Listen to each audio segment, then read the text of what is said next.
really thrilled today to go into a deeper conversation with somebody who I consider to be a deep colleague, a respected strategist, advisor, mentor, and more. And her name is Cheryl Mobley. Cheryl is the founder and the CEO of Recalibrate Today.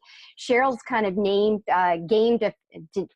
to game really comes from the hospital environment, and she was extremely successful. She won many accolades. When she left the hospital, she actually was in the 99th percentile of performance, and just a wide angle view, that means her employee engagement was top of the mark. Her customer, or rather her patient satisfaction, was at the top, as well as her financial side, and finally the quality assurance piece. So all the things that we talk about when it comes to running a successful business are those very pain points that keep us down in our business or stress her out, is exactly what Cheryl is really good at. So with that, again, I want to welcome you, Cheryl. Thank you so much for being on today. Why don't you tell the group a little bit more about yourself, a little bit more about your company, and then we'll go from there. All right, perfect. Well, thank you, Shelley, and hello to everybody listening, or in this case, watching, right, to be technically correct. Mm-hmm. So as Shelley mentioned, I had the distinct honor of serving as a hospital president for 5 years, and we consistently, every single year, we had 99th percentile employee engagement. We had 99th percentile patient satisfaction. If you're not in the healthcare field, that may not stand out as much, but it's pretty rare, which is why it's 99th percentile, right? Because you're up here. So we also were kind of like top 2% in terms of our quality performance, again, year over year, and which led to really kind of amazing financial outcomes, which to me are an end result. I'm not all about driving just for those. You have to plan around them. You have to work for it. But if that's your only reason to be, then culture isn't really important to you, because you're missing the point, right? You're missing the boat. And so one of the things, I started Recalibrate on the side when I was still serving as a hospital president, because I had leaders start coming to me and saying, hey, can you help me? I want to do what you're doing. And I said, sure. And I had this delusion I would do it on the side. And then it just took off, and I had to make a decision. And it was a tough decision, because if you're listening here, you already care about culture. You already know that it matters how people feel when they show up every day, how they feel on Sunday about coming back in on Monday. Our team was amazing. And so to leave that was a really gut-wrenching decision. But it was actually one of my team members that pushed me over the edge, because one of my team was out. We were part of a large hospital system, healthcare system, 23-ish thousand employees, so big. And she had attended another internal event, and she came back and she goes, I like our bubble. And I kind of looked at her and she's like, it's not as good everywhere as it is here. And I really like it here. It's nice. And that was like a go. I mean, on the one hand, I was like, yes. On the other hand, I'm like, I'm feeling like I have an obligation to help other leaders replicate this, because it is certainly doable. And so that's a little bit about kind of me and my passion. I firmly believe that if a leader really wants to lead his company to 99th percentile, he can. Mm-hmm. We all know that not everybody does. And in reality, not everybody could, because then it's no longer 99. Yeah. A lot of people aren't going to want to do the work. So I'm just excited to be here today, kind of chatting about some of the things that we've done that you can kind of pick up and play with yourself. So.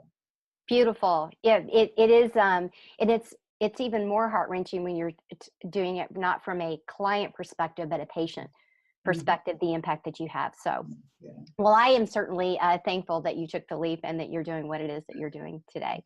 So why don't we start with, you've done a lot of talks. You've been asked to do a lot of different speaking things recently, and I'm sure you're asked this often. Are there some top things that when you reflect back that got you into that consistent 99 percentile space?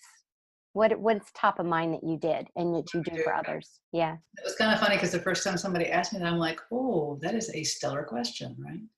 And when I have obviously taken the time to kind of reflect back on that, because I can't help other leaders do the same thing. If I'm like, oh, we just did it, it's sort of just yeah. Right? Yeah. It really all started with I'm going to back up for a second. You hear kind of two, what I will call opposing schools of thought.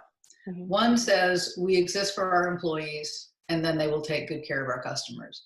And some say we exist for our customers, and employees in general, we have to take care of them. We know it. Mm-hmm. I will tell you, when you're running a hospital, you exist for the patients and their families, right? That's why you exist. That's why we were all there. At the same time, we also recognized how incredibly difficult the work could be for our staff because they cared so deeply, because they were so invested, because they were with these people and their families and could see how much disruption and pain and uncertainty they were living with. Yeah. And that's just all on top of the physical, right? Yeah. And so for us, it was really around, we're all here, and we would say that to our team. We are here for the patients and their families. And some of them are going to be easier than others to deal with, and that just is what it is. That's what we're here for. We put a tremendous amount of effort, though, into supporting our staff. So in some ways, we kind of had the dual. I mean, we valued equally the staff, but we also recognized that if we didn't have patients, we wouldn't have a hospital. I mean, that's just pretty bottom line.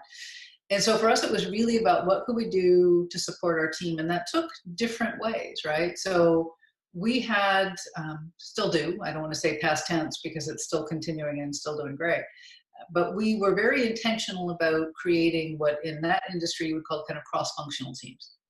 And so you would have somebody who was a nurse working with somebody who was a patient care technician, working with a therapist, working with, it's all sorts of different people who owned different pieces of the care. And so we would put them together and charge them with solving the problem. Because it's like, you live with it, you're close to it, y'all go play with it and come back, and then we'll see where you are. So we would set the bar really high, but let the experts drive what that looked like. And that was huge. And a lot of people are like, well, that can't be done. I mean, I certainly hear from people that having a lack of engaged, team members is really tough. Well, it's hard for people to be engaged if you say, go do that thing. Or if it's always just about money. At the end of the day, you're like, I'm not getting really jazzed about continuing to, to move the margin for the stakeholder, the shareholders, so that tomorrow our results are good. I mean, that doesn't keep people full. It drains them. They work hard. So really that focus of we're here for the customers, but recognizing the skill and expertise and passion of the people in the front lines. And then likewise, when things were really hard, we would bring in things to support them. We would bring in people that could support them. We would, do a lot of recognition. So we set the bar really high, but we also praised a lot, and we kept people really in tune with what was going on. Did we tell them absolutely everything? No, because they've got enough going on and enough things to keep on their plate, but did they know where we were going directionally? Absolutely. Did they know how they fit in it? Absolutely. Did they know if we were kind of in a bit of, we're going to have to watch this and what are your ideas? Absolutely. So we shared a lot more than people probably feel comfortable with. But it's like, the reason we are successful is because of all of you, is what we would tell them. And we would consistently tell them they were rock stars, which they were, And when our hospital got public recognition amongst about 600 other senior leaders. They were actually, the COO at the time literally asked everybody else to stand up and gave our hospital a standing ovation because of our performance on our KPIs. And I kid you not, as soon as we sat back down, the first thing we did is we fired off an email to our team and said, y'all are just amazing. I want to tell you what just happened. They recognized you. And so that was kind of just our constant way of being. And I think it's that approach that permeates and allows everything else to really happen. Did we watch operations? Of course we did. Did we insist on high quality? Of course we did. But the people carrying it out were the people doing the work. And so we were there to support them, and they knew it. That my job was to help them remove barriers if they had tried and failed. It wasn't to kind of constantly beat on them. No, I would challenge if we weren't where we need to be. Right. But I would also say why we need to be somewhere. But a lot of really high standard setting and a lot of praise. To me, they have to go hand in hand. They do. And I think that that's a common place that is misunderstood, misguided, and simply not lived. It's not a habit. It's so easy to point out what's going wrong. And I think that's just our human nature. Personally and professionally, we sort of go down that road, even hard on ourselves before we do the praise component. And it's a mind shift, I think, for some leaders. You said some really interesting things that I know to be true about you. But I've always loved the word intentional and the intentionality, and you brought that clear focus. The other things that you didn't use the word, but it sounded like it, and I just want to paraphrase it and see if it still fits, is that intentional group think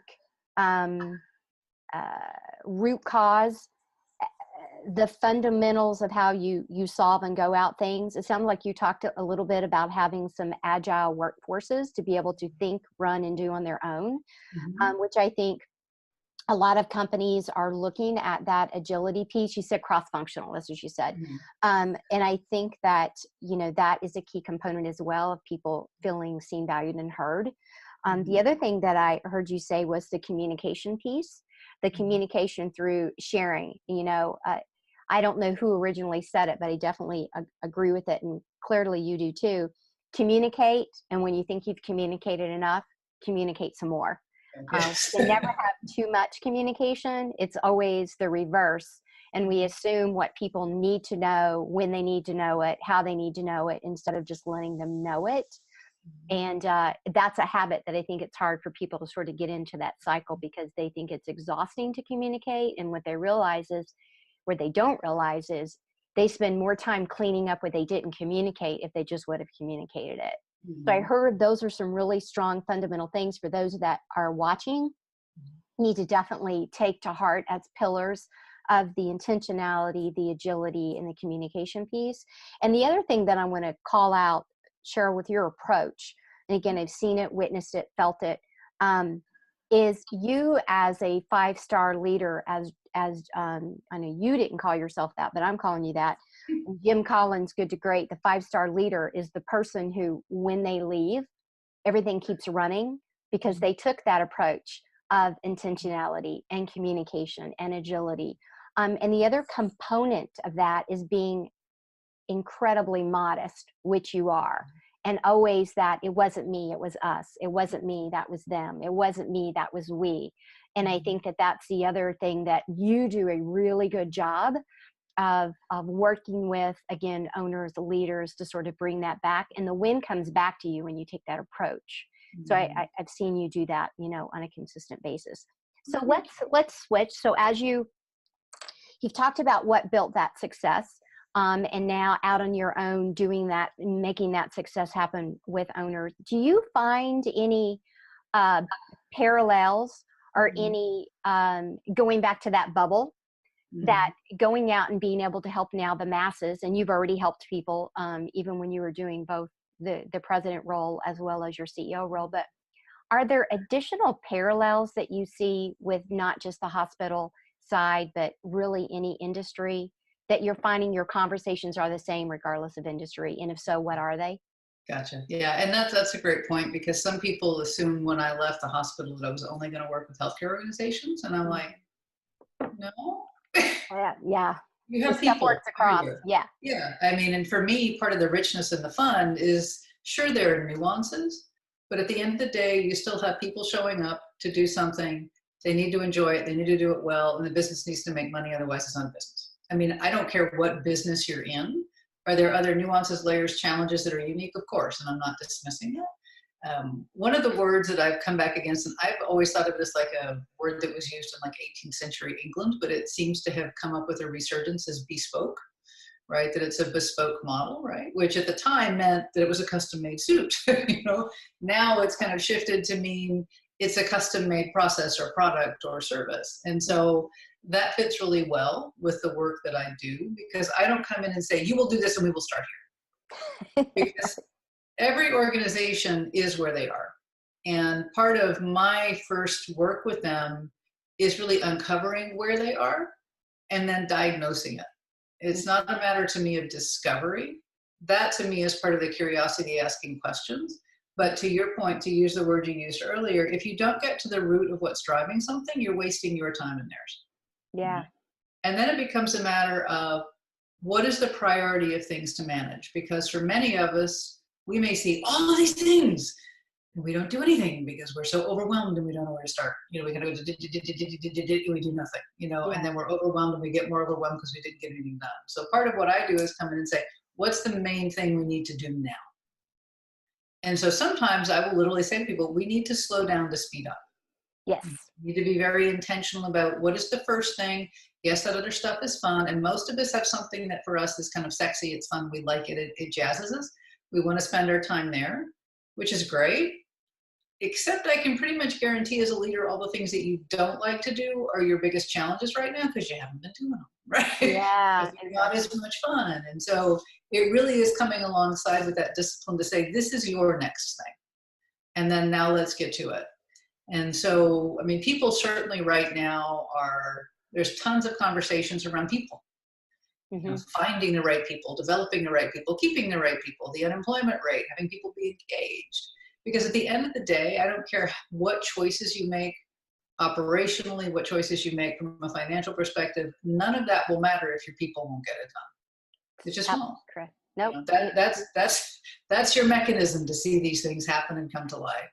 And so I would say absolutely 100% of the time, I'm always working on people issues. Yep. Whether it's how the leader communicates, if the leader understands they need to communicate, what that communication needs to look like. I mean, to your point, I will say, when you are so sick of saying it and you think that the mouse 5 miles away could recite it, you're probably getting close to having said it enough.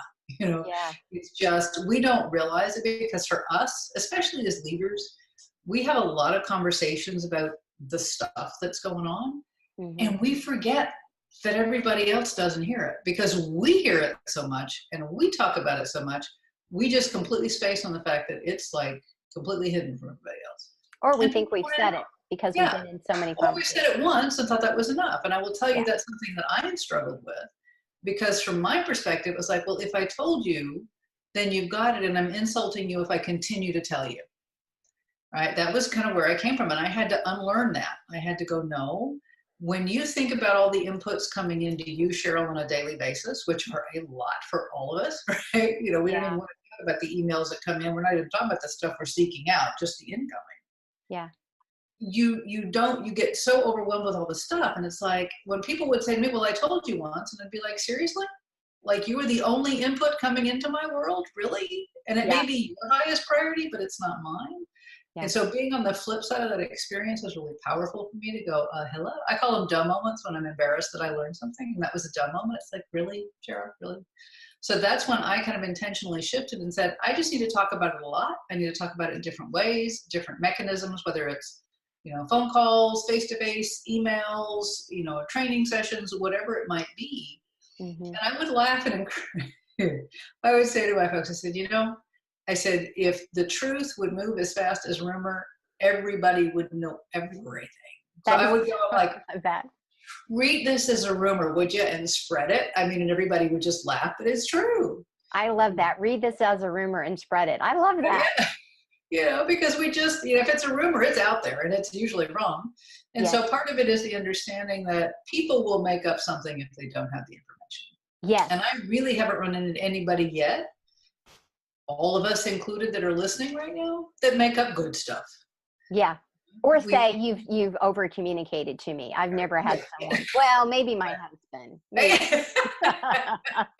That's he might have said that. But that's a huge piece, is to be really intentional and realize how much as people are hearing. Yeah. And that if you want them to know it's important, they need to see that it's important. So if your words and your actions don't align, you are better off having said nothing. Yes. Honestly, and because created a problem. And we have, to your point, we have to sift through so many inputs that are coming to us, trying to figure out what do we need to digest and what do we need to ourselves, you know, output to that.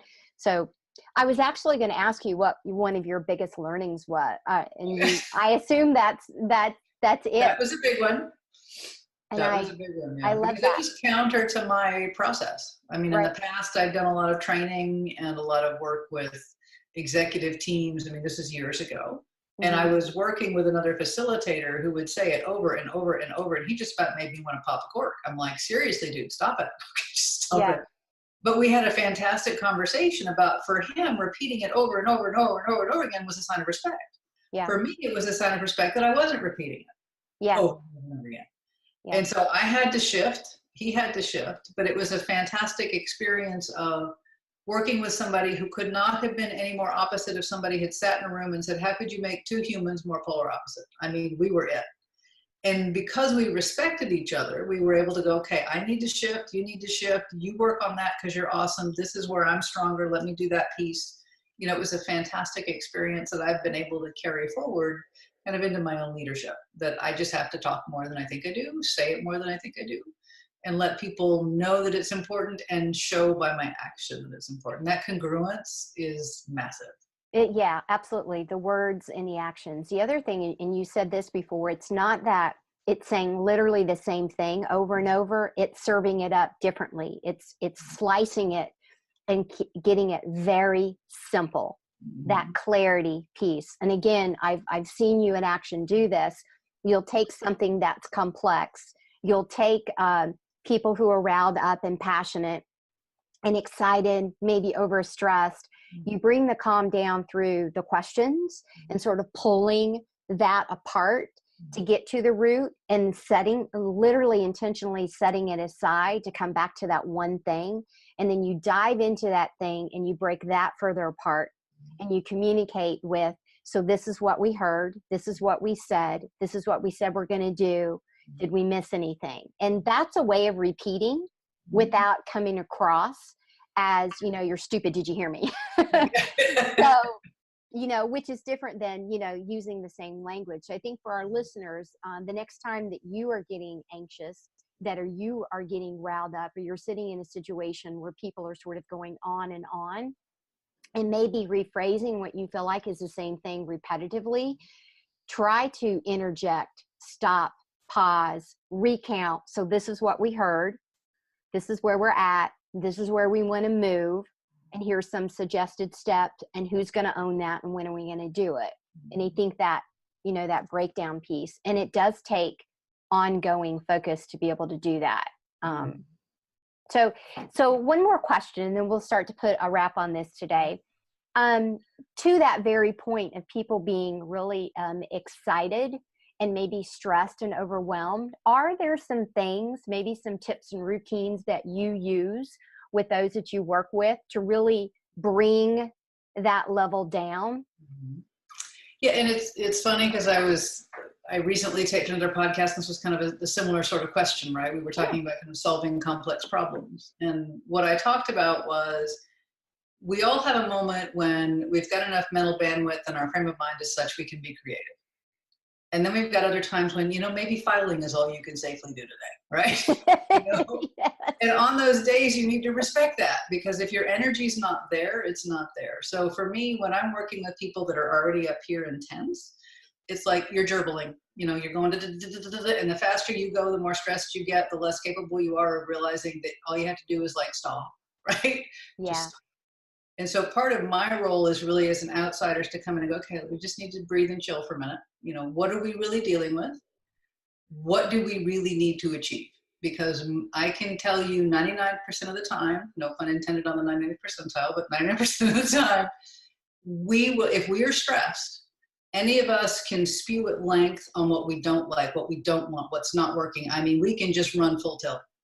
True. But if I stop and ask you, what is it you do want? We kind of like, well, I don't know, right? And that's it's that moment of pause, that moment of reflection that says, we can't design for anything unless we know what we're shooting for. Right. Period.